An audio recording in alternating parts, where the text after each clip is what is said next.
Okay, and welcome to week 4. And today we're going to be talking a little bit more about web page design and how you can modify existing code and also modify to some degree existing web pages in a more efficient manner than you might have thought possible. And this is going to be particularly useful for this assignment. Okay, so what we're going to talk about today is formatting. We talked last time about kind of the basics about how the coding actually works. And today we're going to talk about formatting, which allows you to do kind of sweeping changes over all of the web pages. And we're not going to go too far into this, only because I want to make sure that you can understand it pretty much as is. We're not going to go into having online style sheets that your pages refer to. We'll just put one on each page. It's a little bit easier. Okay, so editing HTML. We talked about that last time. Today once again, HTML is just text. That's the other thing I keep trying to impress on you. It doesn't require a huge amount of resources to edit. It's actually incredibly easy as long as it's still just HTML. Now, some text editing can do powerful things, and that's where we talk about making changes to things that affect color and placement and everything else. And style sheets are actually very complicated, but at the same time, on a basic level, they're relatively easy. Now, tags have attributes. That's another thing I wanted to mention because we sort of talked about that last time. The IMG tag in particular, can't really use that without attributes. Attributes always have equal signs. Whenever you have something that equals something else, that's an attribute. So, for example, in your image tag, the src, which is the source, has to equal something, and so then you give it the file name, and that works. Now, size would be another one. You can decide what size you want it to be. Height and width equals, so those are attributes. And that's also true of color. So if you wanted a particular word to be a particular color, you can put some sort of a container around that and give that a color attribute. Now, we're not going to do a lot of this, but I just want you to be aware that it's possible. I'm going to show you an easy way of sort of covering the whole thing. Now, Dreamweaver helps you do these things. That's the only reason why I recommend that you use it, if in fact that's what you want to do. That's not the only way to do it, of course. You can use Notepad, but you have access to Dreamweaver. You might as well take advantage of some of these things. And they create a style sheet for you, at least in one area, that's actually easy to use. I will give them that. The style sheets themselves, that's kind of deceptive. Getting into style sheets can be a can of worms with Adobe Dreamweaver, but that's not this. But the basic formatting is a little easier to understand. Okay, so let's talk about style sheets for a minute. Style sheets, basically, they're intuitive in Dreamweaver. They're giving you a situation where they figure out what you're going to want to change, and they give it all to you in the same place. So what a style sheet is a roadmap of basically, you couldn't really call it a template. You could call it a template. It's a roadmap of standards, meaning that what fonts do you plan on using? Tell them that in advance, and those are the fonts that will show up. What colors do you plan on using for your text and your background? Those things can be defaulted in a style sheet. Then you can change them later, but the defaults you can basically set. It's not as easy using Notepad because in Notepad, if you're going to do a style sheet, you got to kind of write it letter by letter or copy and paste it from someplace else. Not that you can't do that.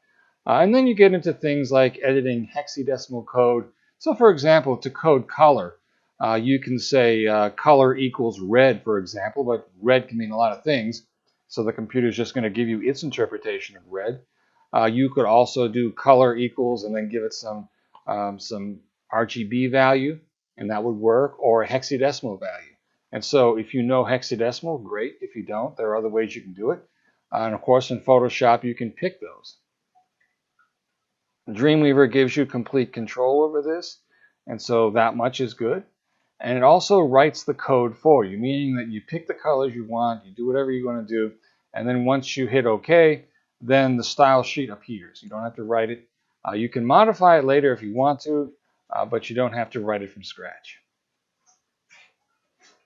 And this covers basically all of your artwork. So we covered the content last time. We talked about the content. This is the artwork that you would have to do. Now, of course, you could also bring in images and things like that. That's part of it as well. But this will get you started. Now, the assignment, Basically, I'm asking you to create 4 web pages. You've already got them. All those 4 individual files are web pages. So I'm asking you to put something on each one.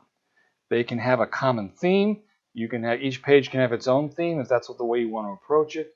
But there should be some consistency, and the navigation is there for you to use. It's already done for you. Please don't change the names of the files themselves. That won't work. Once the file names are different, the navigation doesn't work. But if you know what you're doing, of course, you can change the references in the tags if that's what you want to do. But the file names don't really matter in terms of the content. The content is up to you. Basically, whatever that page says is what you put on there. The color scheme is up to you. You can pick the colors that you want. You can pick the text color. You can pick the background color. You can pick the link color. I'll show you how to do that in a minute. And that's basically what you're bringing to the table.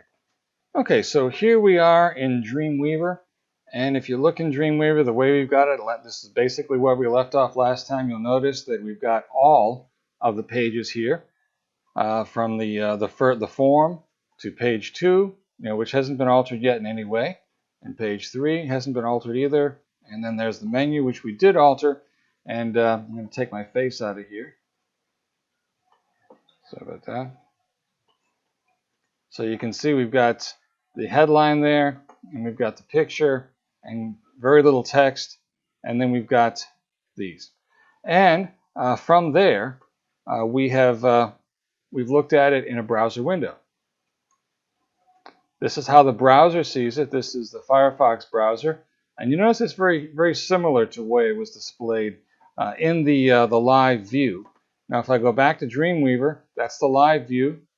If I then click on Code View, that's the code. And you see there's very little code there. So we go over this briefly. You got your body tag, which opens, and this opens the web page itself. Body tag closes here. And you've got H1 tag, which is a heading, the cure to cabin fever. And then you have an image, an IMG tag with a attribute src sanli.jpg. And there it is. And then this is the text that we're using so far. This is what I had to say. Okay, and then of course, if you go back to page 2, right now page 2 is on split view. If I put this in code view, this looks just like the original menu page looked. It's got all this empty text here to take up space, and it's got those few other things. So for example, we got your heading for page 2. And we've got your image, which is that stand-in image, which you can replace with anything that you want. Okay, so let's go back to the idea of style sheets. Now I'm going to go back to the menu page here. And the menu page, there's your text and so forth. And let's say that I put that at least temporarily on live view. You'll notice that the text is black and the background is white, and the links are basically purple. That's because the links have all been visited. And so the links, just so you understand, the links have 3 possible states. If they appear in blue, that means that the user has never seen them before. A link that you've never seen before will show up in blue, which is one of the reasons why you don't want to randomly have words that are different colors, because people will assume they're links, even if they're not. Now, when you are actually pressing on them, they'll usually show up in red. And then after you've been there, they usually show up in purple. And so those are the conventions. But that doesn't mean that you have to abide by them. Okay, so while we're in this particular view, now remember, we're going live here, so we're seeing what the program's interpretation of the web page will be. So then, if I go to this particular file, remember this is the menu. If I go to File, and way down on the bottom, I go to Page Properties. And that's not easy to find if you don't know where it is. Go to Page Properties. I will get this dialog box here. And I have some options here that are particularly good. Now, first of all, I'm going to leave it on CSS. That stands for Cascading Style Sheets.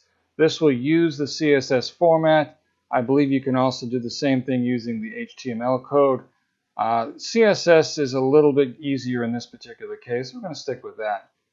Now, the first thing that you're allowed to decide is the font. So if I click on that, I can see a whole bunch of clusters of fonts that are generally similar looking. For example, the Times New Roman, serif fonts, and I guess they're equating that with Cambria. The reason why they do that is because fonts have become some sort of an obsession with some people. And there are literally millions of them out there. And so it's almost impossible to name all the fonts that have been used. And so the reason why that's important to think about is that if the browser is told to find a particular wild font that you decide you want to use, they're finding it on the user's computer. And if they don't find that font, they've got to come up with something similar. And then the browser may not know how to do that. And so the style sheet gives the browser as many options as it can so that you can come up with a font. So right now, I'm going to leave that alone, or I'm just going to hit this first one. Doesn't really matter. And that'll be the Cambria, Hofner, Times New Roman, and that's okay. And I'm going to leave size alone as well. But text color, I have some options here. If I click down on text color, you can see I get the whole rainbow. And you also have different color coding schemes. Right now that's set to hexadecimal. And so let's say that I want my text to be a dark blue. And so that could be a hexadecimal equivalent. I can also change these sliders to affect various aspects of that. And so let's say for some strange reason I think that one is good. And so that's my text color. Now my background color, if we're going to stick with background colors, right now it's white. I can do the same thing here. Let's say that, for example, I choose a red background color. Now that may not be a good idea. In fact, I'm pretty sure it won't be. Let's see what happens if we do that. I hit OK. Wow, that is awful. So you see the red and the blue, they're kind of glaring at you. Please, please don't do that. So I'm going to go back to page properties. And at least for now, I'm going to go to my background color, and I'm going to turn that back to white. And so let's say that's close enough. And so there, as you can see, my text is kind of a bluish color, and my background is white. And so that will work.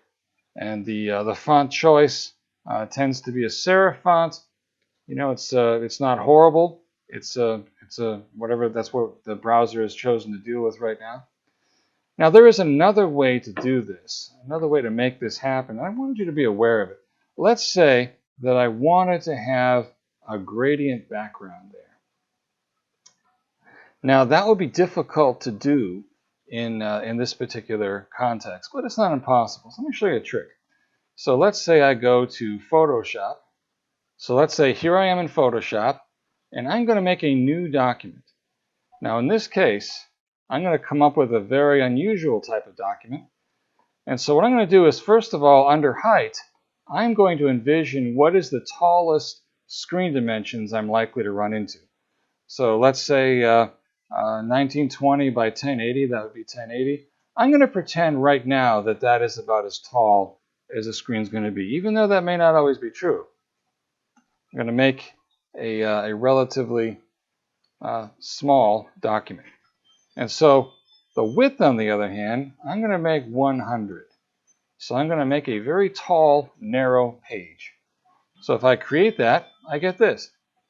So let's say that I want to make a gradient there. And let's say I want the gradient to start in the green range. Let's say, well, maybe that green. And let's say I want it to go to maybe a darker green, like that. And then I go to my gradient tool, which you've seen before, and I just go from top to bottom like that. And let's say that that is what I'm interested in doing for my web page. So if we want to do that, that may not be the way to go. I'm going to save this. And I'm going to save this right into my web temp area. And I'm going to call this back_strip. And so if I hit that, and there it is. Now if I go back to Dreamweaver, and if I go to my page properties, in this case, I can bring that in as a background image. I might say, well, why in the world would you do that? It's such a narrow image. Well, let me show you. If I click this and hit OK, as long as I am telling it to repeat, let's say I'm repeating it on the x-axis. Let's see what that does. Wow. Because it's tiling it like wallpaper, but it's seamless. And so it will basically make it go all the way from one end to the other. And there you go. And there are other ways that you can do. If you think of how wallpaper works, you can make a wallpaper pattern that repeats, and that's beautiful stuff. And so that may be one way you could do it. And so you could create a background that would operate like that. Okay, so that's the basics of how you would do this. Now let's talk about links for a minute, because links do in fact work. So I'm going to go back to page properties once again. And if I go to the links, remember this is still CSS. Now the links, you have a few options. I'm going to make the links a little bit bigger. So let's say for some strange reason I want to make the links 18 points or 18 pixels. And I want to make my link color, right now the color is default. I want to make the link color, let's say, kind of a steel blue. And let's say I want to make the rollover color bright red. And I want to make the visited link bright green.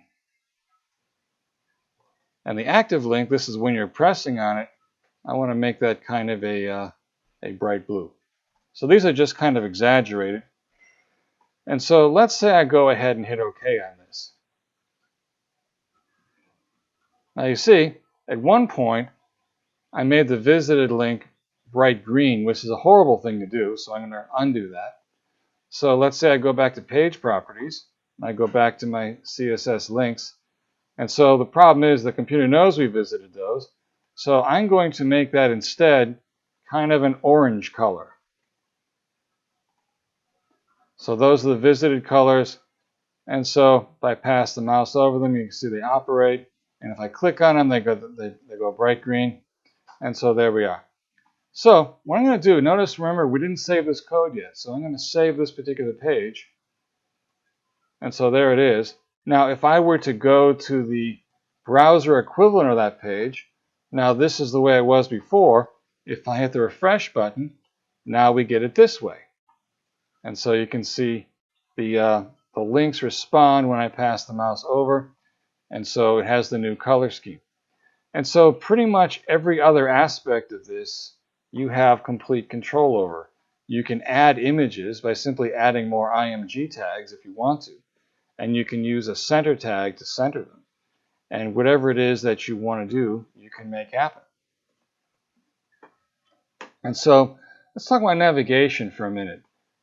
The welcome to HTML, which is what we put together last time, that's your menu page. Now, if this were an actual web page, you would call that index. And from index, you would go to all these others. So page 2, that's this. So let's say that we want to do something with page 2. Let's say we want page 2 to have to do with sales for this week. So let's say I go back to Dreamweaver and I go to page 2, and there I am. And so I'm going to go to my header. Well, first of all, I'm just going to go to my title first, and I'm going to say daily sales. And let's say instead of heading for page 2, I'm going to say this week's bargains. And let's say this stuff here, I'm just going to eliminate all that. And I'm going to say this is our showroom. And so then, if I save that page, save, and then we're back here at the browser, and I refresh it, and so this week's bargains, and now notice we have a different thing going on. If I go back to menu, I get this. So let's say I want to have a similar menu page for this one. I'm going to show you a trick. Go back to Dreamweaver, and remember I'm in code view here. Now if I go to menu, now remember we're looking at this. Let's say I go back to code view. Look at all this stuff. All right, now let's break down where this is. Now remember, this is where the body is. It's moved. The body's down here now. So the style sheet is up here. It's created a tag called style. You didn't have to write that, it created it. And it ends here, and that's within the header. And so within there, we have all of this information. So all I'm going to do is I'm just going to take all of that, and I'm going to right-hand click, and I'm going to copy it, and I'm going to go to page 2, and I'm going to go within the header. So I'm going to go to the title, go down. You can even add a few spaces if you want to. And I hit Control V, and there it is. And so if I do a file save, see right now it's given the background color, the background image, and the repeat options, and all that other stuff that we did. So if we go back over here, and that's page 2, and I hit refresh, there we go. And so there's the menu, the cure to cabin fever. And so what if I wanted that to say, instead of page 2, this week's bargains? So let's say I go back to Dreamweaver, and I go to the menu, and I see down here page 2.html. Now you don't change that. Now this is what we want to talk about first. There is an opening anchor tag which tells the computer where a link is, and it closes. This is the part you can edit, only the part that's regular text. So I can say bargains. And so if I do file save, that's literally all I've got to do. And if I go to refresh, there's my bargains. Bargains takes me to bargains. Menu takes me back to menu. And then page 3 can be something else. Page 3 can be company history. And this page here, instead of just response forms, you can say, tell us what you think. If you go to response form, you can see you can apply your style sheet information there as well. And you can leave these exact things alone. You don't have to worry about making a form. But you can give it a name and pretend that it works. And so, we want to hear from you, maybe an example of what you would say. And then you can name these pages what they're supposed to be. But ultimately, what you want to do is have a final product that is navigable, so to speak. So that's basically what I wanted to show you today, is a way to give these pages a little bit more life than perhaps they have now. Because the template is designed to look horrible. I want you to do this yourself. I want you to design how you want it to look. And I want you to use the tools that are available to you right here in Dreamweaver or whatever else you want to work in, as long as you have access to the code. And this will be basically the essence of the final project.